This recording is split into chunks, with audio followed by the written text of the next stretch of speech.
Okay, so we're going to start out with lecture 35 today. This is going to be a lot of new stuff that you guys haven't seen before. And starting out, we're going to talk about sequences. And what are sequences?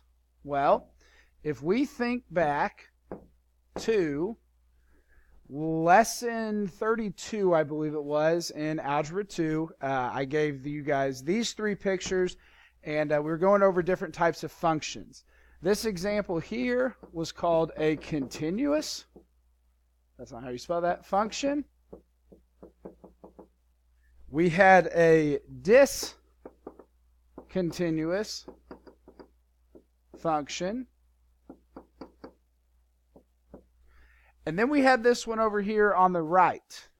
And if you remember this one over here on the right, we called a discrete function. Okay, and this is all back from lesson 22, I believe it was, in Algebra 2 when I had you guys for that. And these three different types of functions, okay, we looked at then and then we've kind of forgot about them.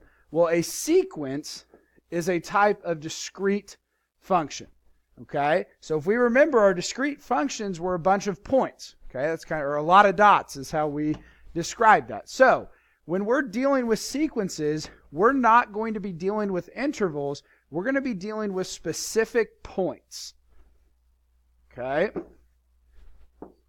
So, what are sequences? Well, they are functions with a domain of natural numbers. Okay, so the domain of sequences are natural numbers. So essentially, every sequence's domain is our list of natural numbers. It's 1, 2, 3, 4, and so on to infinity. Okay, and that is every single sequence. Every sequence has a domain of 1, 2, 3, 4 on to infinity. And then the range of our sequence, remember this is a function, so the range is going to be your output values after you plug in your domain values to the nth term formula. Okay, so that last part, the range. Well, I've got to plug my domain values into the nth term formula. What is an nth term formula? This right here is a sub n, and you guys will see this. This is called the nth term. Okay, so it's a formula for finding these sequences. Okay, now your nth term can change. For this equation here, our nth term is 1 over n. Okay, and then I have over here to the right, I've got this n equals 1, and I've got this infinity. Well, that n equals 1 and that infinity combine to make our domain of this sequence.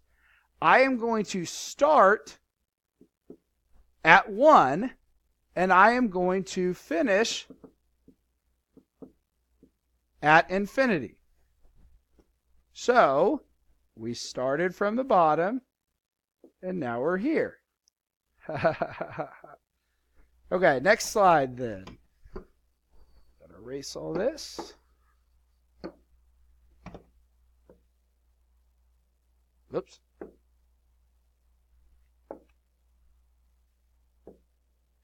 Okay, so we're going to look at another example, just comparing our sequences to functions, making sure that we understand. So I've got an example of a continuous function, and that continuous function is 1 over x. So if we remember our 1 over x, that's our reciprocal function. Okay, when I told you guys to graph that, you had an asymptote, vertical asymptote, horizontal asymptote, and then we had a point that I made everybody graph, and that point was 1, 1. Okay? I also had the point, if I wanted to. I never made you guys graph this, but I could have said, what if my x value was 2? Okay? Well, I would have plugged in a 2 into my equation up top here, and if I plugged in a 2 for x, that would have been 1 over 2. I would have had 1/2. If I would have plugged in a 3, I would have had 3 and 1/3. If I wanted to plug in a 4th, I would have had 1 and 1/4. Okay? And then, after I plotted those points, if I was asking you guys to graph this function here, the next thing that we would have to do is we would have to connect all of these points, right? Okay, so what's the difference between a function that we've been working with and a sequence that we're working with now?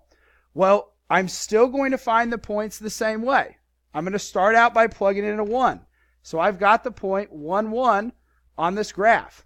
I've got the point 2, 1/2 on this graph. I've got the point 3, 1/3, and I've got the point 4, 1/4. What's the difference between a sequence and a function? In a function, we connect those points.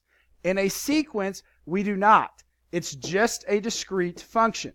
So our range for a function is an interval. And this range would be from 1 to infinity. And I would be including 1. My range for this sequence that I'm dealing with, however, would be 1, 1/2, 1/3, and 1/4. Okay, it is a discrete point. Sequences, you do not connect the dots. Functions, which are continuous functions, we always have connected the dots. Okay, let's go over a couple questions or types of questions that you guys will see on your test. Okay, and this is kind of how they'll ask you about your sequences. Starting off, an infinite sequence, n squared, and then I've got n equals 1 to infinity. And they're going to ask you, what is the domain of this sequence? Well, that question's easy because the domain of every sequence is always our natural number. So your answer, no matter what for the sequence, is going to be 1, 2, 3, 4, on to infinity. Now the range will change, however, because to find the range, we have to plug in our domain values into our nth term. Okay? So I'm going to plug in for my range then, 1 squared, 2 squared, 3 squared, and 4 squared. And that goes on to infinity. Okay? Where did I get 1, 2, 3, and 4 from? Well, those are my domain values. Okay? Now, I'm not finished on this because I would want to simplify this. 1 squared would give me 1. 2 squared would give me 4. 3 squared give me 9. And 4 squared gives me 16. Okay? And that's as simple as what these infinite sequence problems will be. I know that I'm starting with 1 because that's my bottom value, and I know that I'm going to end at infinity because that's my finish value. Okay, let's do one more example then. Last one, an infinite sequence, n plus 1, where I'm starting at 1 and finishing at infinity. What's the domain of this sequence? Again, that should be easy. The domain is always the same. It's always your natural numbers. 1, 2, 3, and 4 on to infinity. What's the range for this? Well, it's going to be 1 plus 1. It's going to be 2 plus 1, 3 plus 1, and 4 plus 1. I plugged in a 1 for my n value. I plugged in a 2 for my n value, a 3 for my n value, and a 4 for my n value. And I'm going to stop there. Okay, I do want to simplify this for my final answer. 1 plus 1 would give me 2. 2 plus 1 gives me 3. 3 plus 1 gives me 4. And 4 plus 1 gives me 5. And that pattern could continue on. And that's our introduction to sequences.